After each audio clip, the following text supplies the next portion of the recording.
Okay, let's look at some of the key definitions or the key variables that can change of a wave. The first one we're going to look at is the velocity of the wave, and we define that as the speed of propagation of the wave.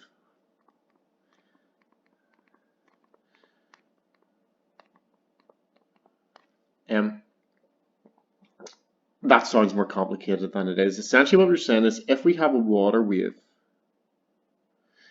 okay, in the water, and this wave moves, like say, towards the beach or whatever, we're looking at that speed. But if you remember, when we were talking about transverse waves, the particles in that water wave, they're actually moving up and down. We're not talking about the speed that those particles move at. We're talking about if we track the crest of the wave along, what speed it would move at. Okay, so kind of how long it takes to transfer energy from one side to the other. Speed could be measured in miles per hour, is what you maybe measure the speed of your car in, but we tend to measure in how many meters the wave would move in a second. Okay, so velocity really is just another word for speed. Wavelength then is, just as it says, the length of one entire wave. Okay.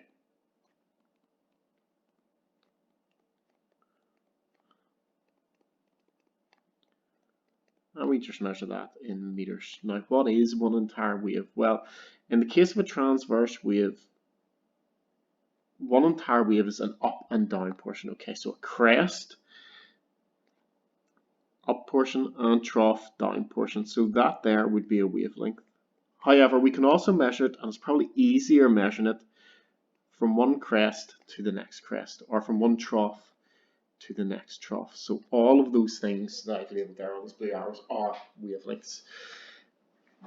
Amplitude then is, if we think of this little particle here in the water that doesn't move left or right as a wave moves left or right, it's just bobbing kind of up and down as the wave passes, it would normally be where I've drawn the circle, but it might go, say, up, and let's say it goes up 10 centimeters, then goes back to where it was, and then goes down 10 centimeters.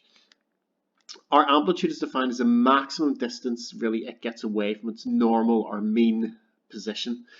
So in this case it would be 10 centimeters. Even if we look at the distance between a crest and a trough, might be 20 centimeters vertically, it's just half that because it's the distance from where that particle would normally be. Same is also true of a particle in a sound wave. So sound wave is going this way, it's longitudinal, so our air particle will vibrate backwards and forwards. Even if that's, say, 5 centimeters from there to there, the amplitude is the most it gets away from the middle. So the amplitude would just be 2.5 centimeters, half that value.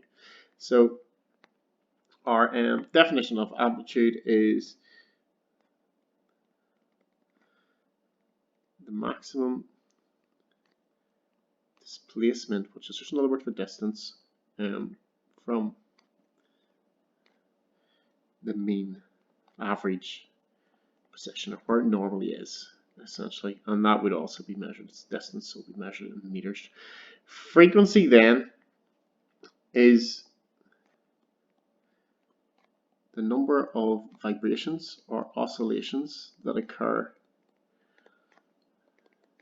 in a second. So if we look at this little particle here and it moves forwards, back to start, backwards and back again, that's one full oscillation, and it can maybe do that 3 times in 1 second, then we would say that that has a frequency of 3, and the unit we use in this case is hertz. Now, another way of saying that would be if I'm, say, standing looking at some waves in the sea, it would also be the number of waves that move past me, whole waves that move past me in a second, but we'll stick with this definition in our notes. So it's the number of oscillations in a second. Time period then is related to frequency because it is the time taken for a single oscillation to occur, or vibration. Or in fact also the time taken for one wave to pass a point, and it will be measured in seconds. Okay, so for instance, let's say our little particle in a sound wave moves forwards, backwards, and back to the start again. That's one full oscillation. That takes 2 seconds. then the time period would be 2 seconds.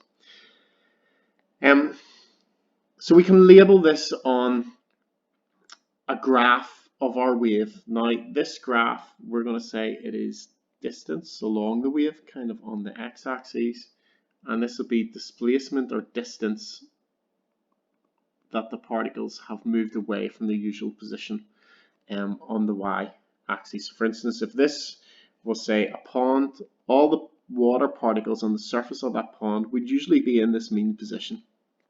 Okay. However, this one's moved up to here, and this one's moved up to here as the wave passes by. This one's moved up to here. This one still in the same position. These would have moved down to here, and so on. So it's just a little graph showing how much those particles have moved. However, we also use this graph to represent longitudinal waves. So if this was a sound wave, we might have lots of our particles kind of bunched up here, more spread out here, bunched up here, spread out here, and it's hard to draw that. In fact, it's almost impossible to draw it. You can see there's a little diagram further up your notes which kind of shows it with the spring. We get these regions where it's compressed, and we get these regions where there's gaps. We can represent those regions where it's compressed as a crest and a refraction where there's not many particles. In fact, I've drawn that a little bit wrong then. So compressed, normal amount of particles, particles very spread out, compressed, and yeah, spread out here. Okay, and we can just use this graph to kind of show how really the concentration of particles changes along that wave. So it looks like a water wave, a transverse wave, but it's just a graph, and we can use it to represent both longitudinal and transverse waves. And therefore, we can label things on this. So a full wave is a crest and a trough. So that would be a wavelength. But like we said before, we can draw from crest to crest or from trough to trough. The amplitude is the maximum distance that a particle will move from its mean position. Okay, so we can usually be here, and it can move up to there as the furthest it will go. Or likewise, we can do it kind of down the ways. Particle would usually be there. Furthest it can move down the ways would be there. So that is also the amplitude.